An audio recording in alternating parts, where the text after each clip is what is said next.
नमस्कार सबैजनालाई।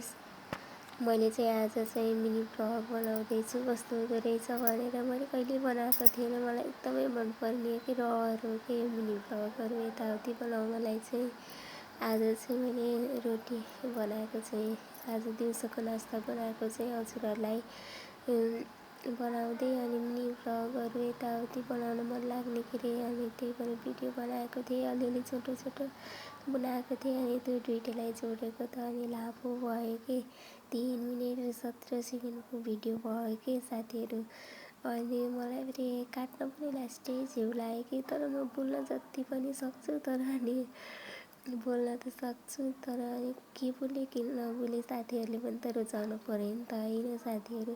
हुन त आज सुरु नै हो त्यही भएर मैले चाहिँ सबैमा बोलेको चाहिँ राखेँ त साथीहरू। मैले चाहिँ बोलेको चाहिँ मैले राखेँ अनि साथीहरूले झिजो नमानिकन 3 मिनेट 17 सेकेन्डको भिडियो हेरिदिनु होला है त। मेरो मिनी भ्लग हो यो चाहिँ लङ भ्लग भने नि भयो मिनी भ्लग भने पनि भयो अब जुन भ्लग भने पनि भयो तर एकदम लामो भयो के साथीहरू। मैले रोटी बनाउँदैछु साथीहरू। तपाईँहरू पनि खाना आउनु होला है त। आजको नास्ता चाहिँ रोटी हो, रोटी आलु तरकारी हो के। मलाई चाहिँ पहिला त बनाउन आउँथेन, अझै त मलाई त एकदम पर्फेक्ट भइसक्यो क्या। म त सबै आउँछ मलाई बनाउनलाई त केही बाँकी छैन साथीहरू।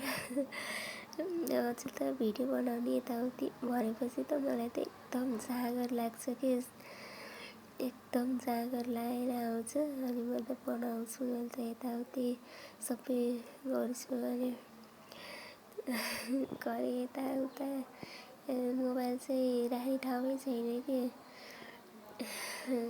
मोबाइल राख्ने ठाउँै छैन अनि कहाँ राख्ने कुर्सीमा राखेको थिएँ यता र उता गर्न पर्ने कि फेरि कति झेउ खायो मलाई फेरि एकजना समात्ने मान्छे हुने भने त सजिलो हुन्थ्यो के अरे। समात्ने मान्छे नभएर होला यता र उता भइरहेको छ त्यही पनि केही पनि छैन एडिट गरे जान्छ त सबै भन्ने हुन्छ। अनि मैले चाहिँ 3 मिनेट 17 सेकेन्डको भिडियो चाहिँ बनाइदिएँ कि आज जे पर्ला भनेर। अनि मेरो रोटी चाहिँ त्यस्तै नै भइसक्यो। अब रोटी पाक्दैछ यताउति।